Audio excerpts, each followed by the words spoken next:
Uendeshaji wa pikipiki kitu ambacho alikuwa anazingatia, yani haikuwa anafuata sheria za kutembeza pikipiki barabarani, yani mwendo mdogo ya ukimwomba lift anakupatia, ya kama anabiria lift anakupatia kabisa. Mtoto nilikuwa nikimuona akifika hapa nyumbani hata kwangu anamniita kaka, njoo kwanza nikupatie moja, na ili ilikuwa ninisaidia zaidi. Kwa marehemu nilikumbuka zaidi, alikuwa nipatia nikipata na nikikosa ananisaidia, chukua hata ya shilingi 2000 hivi brother ukatumia chenye unapendelea. Kwa upande wangu nawaambia wazazi wake pole sana kabisa. Sadi TV, in God we trust.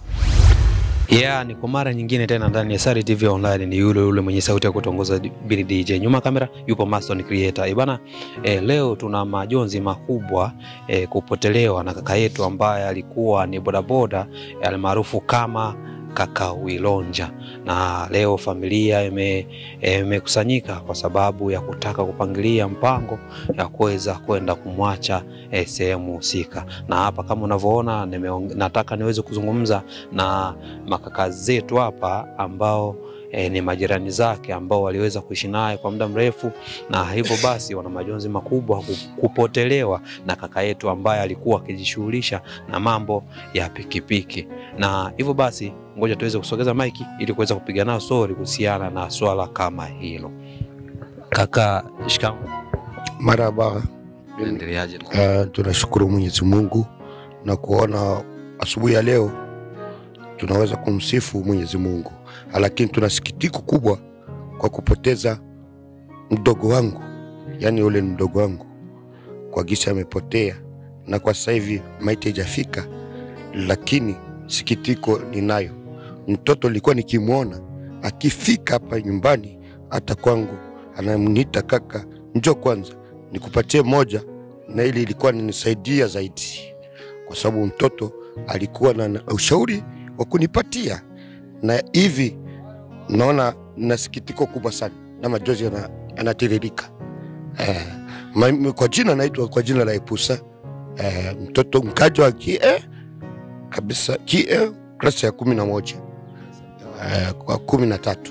Na baada ya wewe kuwa umeambiwa kwamba kaka yetu ambaye ni Wilonja yupo hospitali anaumwa, ulikuwa wapi na hiyo taarifa ulipata ilikuwa ni lini?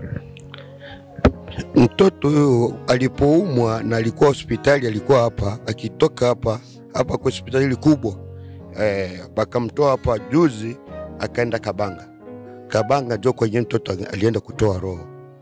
Kwa hiyo ina maana kwamba bado yupo hospitali, maiti yake hajarudi huko bado, yani hivi sasa leo ndio batamrejesha huko, mwili wa marehemu utakuja kwa siku ya leo.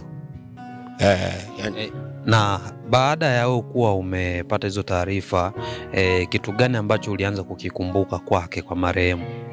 Kwa marehemu nilikumbuka zaidi, alikuwa nipatia nikipata na nikikosa ananisaidia, chukua hata ya shilingi 2000 hivi brother ukatumia chenye unapendelea, mimi napata. Mimi nafahamu ya boda na kujenga. Vipi, kwa nyumba gani ambao labda uliwahi kuonaga aliwahi kumjengea mtu? Nafikiri jirani hapo tu kumjengea ukaona. Vipi kama unavyoona wewe na jinsi ulivyoishi naye, utamkumbuka kwa kitu gani ambacho labda ukikiona tu kwamba hichi kitu kimefanyika na mtu fulani unakumbuka fulani naye aliwahi kukifanya? Zaidi sana naweza kukumbuka hapo kwa nyumba sana, kwa maana tukisema tukumbuke kwa pikipiki yani inaweza kawa kama napendelea, yani kwa maana si nyumba inaonekana lakini pikipiki haitaonekana. Ya lazima nikumbuke kwa ile nyumba kwamba fulani ndo aliacha amejenga hii. Shukrani sana. Pia uweze kuongea neno moja basi hata ya kumshindikiza ndugu yetu popote pale atakapoenda kulazwa. Mimi cha kwanza nitakachosema kwa wazazi wake, kwanza pole sana, japokuwa sisi kama majirani tu na huyu ni kama mtu wetu, kwa maana anaishi mwetu, lazima kwa kumsindikiza na bidii tunsupport. Kwa upande wangu nawaambia wazazi wake pole sana kabisa. Shukrani sana kwa Poa. bana. Kama unavyoona tulizungumza vya kutosha, na nataka tuweze tukamalizie na mtu mmoja wa mwisho. Basi kaka yetu kama unavyomuona na majonzi makubwa kuhusiana na kaka alivyotupotea, ambaye anaitwa Wilonja na alikuwa anajishughulisha na bodaboda. Hivyo basi ngoja tuweze kuzungumza naye ili kuweza kujua mengi zaidi. Bana, mambo vipi? Safi. Kama kawa. Safi tu. Kuitaga?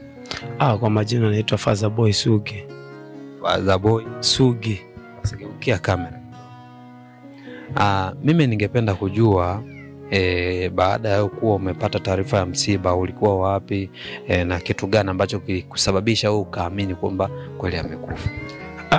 Mimi nilipopata taarifa ya msiba nilikuwa juu huko kwa sherehe fulani ambayo rafiki yangu alioa. Sasa nilivyokuwa tu pale na tulia pale tunakunywa vinywaji, mara ghafla simu ikaita. Vipi unajua Brother Wilo hapa amefariki. Sasa Brother Wilo wapi? Brother Wilo hapa chini ya nyumbani kwenu. Okay, poa, subiri nakuja. Mimi kufika sikuamini. Mimi kufika kuta mdogo wake wakala hapa Kaimasha. Na mlebwa pale wanalia. Ndio nikaamini sasa afu. Na mama yake nikaamini. Afu mama yake naye alikuwa analia. Pole sana. Na kitu gani ambacho utabaki unakikumbuka kwa ndugu yetu? Kitu ambacho utabaki nakikumbuka kwake, yani ujenzi wake kwanza na uendeshaji wake wa pikipiki. Uendeshaji wa pikipiki, kitu gani ambacho alikuwa akizingatia sana?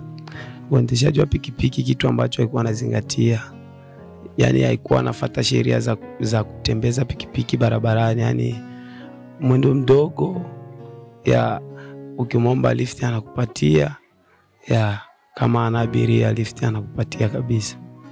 Sawa. Basi neno moja kwake ili tuweze kumaliza, uweze kumuhaga, hata japokuwa tujampeleka sehemu husika, lakini uweze kumpa neno moja kwa kumbukumbu, basi hata aweze kuondoka nayo.